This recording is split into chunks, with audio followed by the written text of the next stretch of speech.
Well, Donald Trump and Bernie Sanders are the big winners of yesterday's Indiana primary. Meanwhile, Ted Cruz calls it quits shortly thereafter.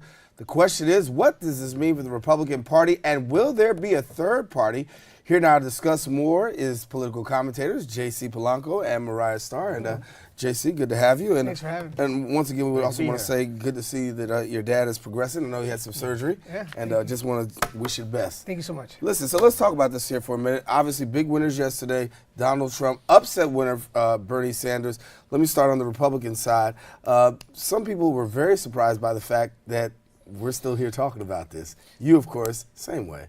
No, how about them Yankees? Could you believe how No, we're going to talk about this now. No, okay. That's All the right. sports segment. I didn't expect to be in this position. I've been a member of the Never Trump movement for a very long time, and I've been on this show many times talking about how I couldn't believe this was happening. I've written for the Bronx Chronicle on this issue, and God knows my Facebook is filled to capacity, and so is Twitter. I can't believe it, and I'm in shock. I can't explain it. You know, when I hear the pundits on TV and when I read the articles in the Times and the Journal, I keep hearing about the angry voter and how disappointed the angry voter is in the establishment.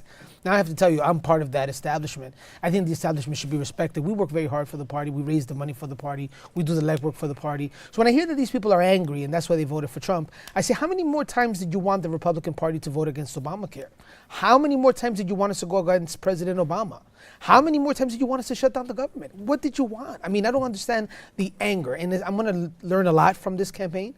I'm going to take the opportunity to talk to people. And one thing I'm seeing now is just in Morris Park on Sunday, this 85-year-old man came up to me, and I hope he's watching today, and he had his Make America Great Again hat. And he tells me, Trump all the way, he tells me. I'm like, why? He says, I was a union man for 50 years, and that man has kept us working, and we owe everything we have to that man, and that's why they're voting for him, and he's encouraging all his blue-collar voters to support Donald Trump. So everybody has a reason, and it's going to be interesting as I study this issue. And Mariah, on the other side, you got Bernie Sanders, who comes with a surprise win in Indiana, and yet is still claiming that there is a path to possibly winning the nomination by way of stealing superdelegates.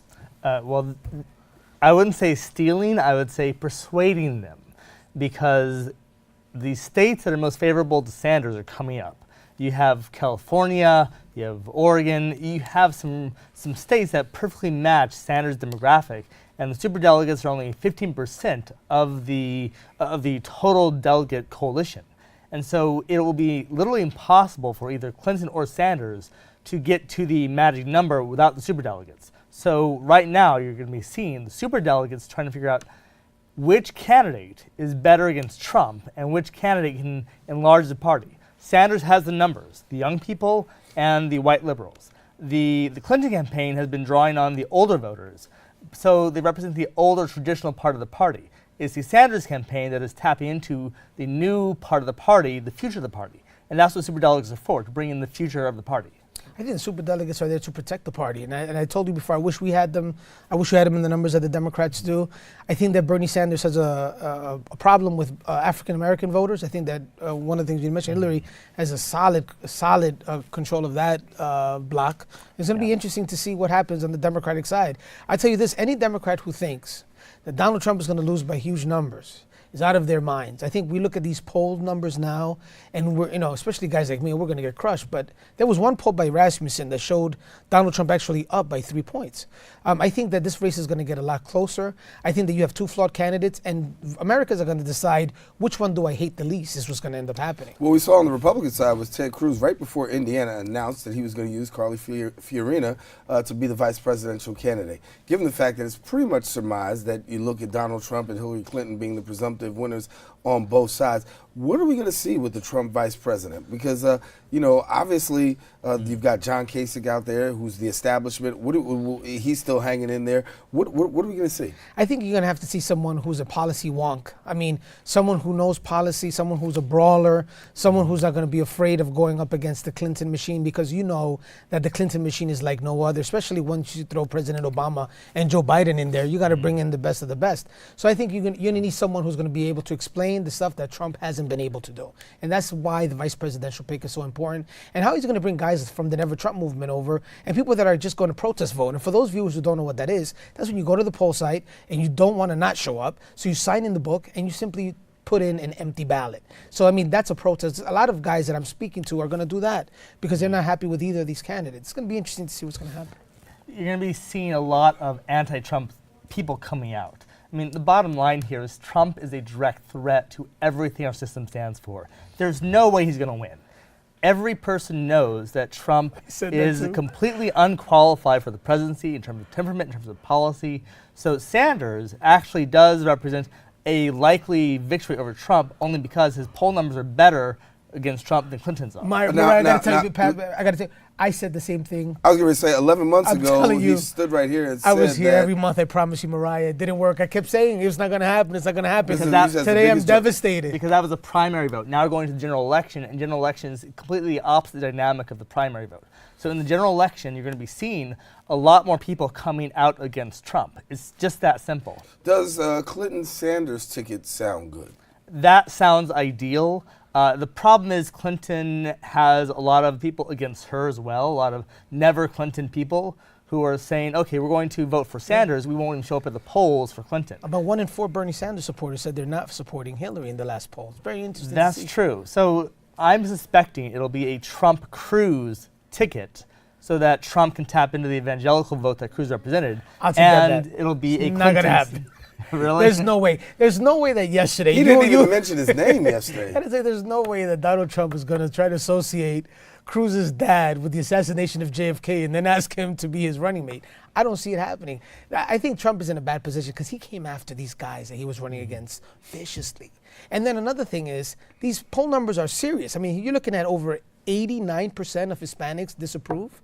70% of women disapprove of Donald Trump. He has a lot of work to do. I think that if he comes, and I said this before, if he comes out and says, I'm sorry, I didn't mean that about the Mexicans, Muslims into our country, of course I didn't mean that.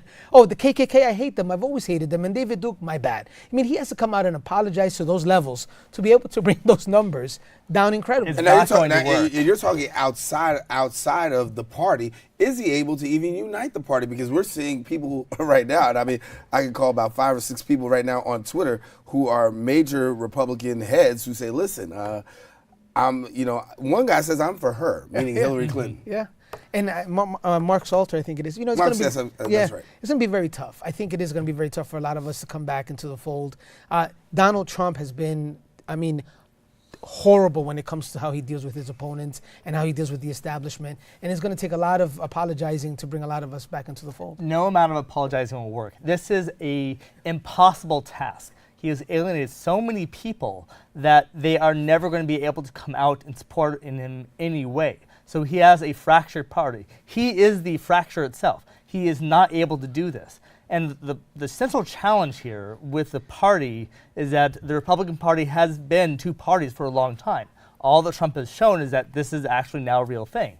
So the Republicans will have to run another person just to show that they are not Trump. California on deck, Hillary, Bernie? Most likely Bernie, because it fits Bernie's demographics. I don't know. I think Hillary's going to run away with the nomination at the end of the day. But before we go, Darren, because I know we're ending the show, our segment, but it's important that our viewers go to bronxnet.org and check out an opportunity to donate to BronxNet on the Give Local campaign. Michael Maxnabi is running this for us, and this is to train our future media leaders, which he does a great job, and you do too here by having students here learning about the trade. I think it's important to do. So viewers, go to bronxnet.org and donate.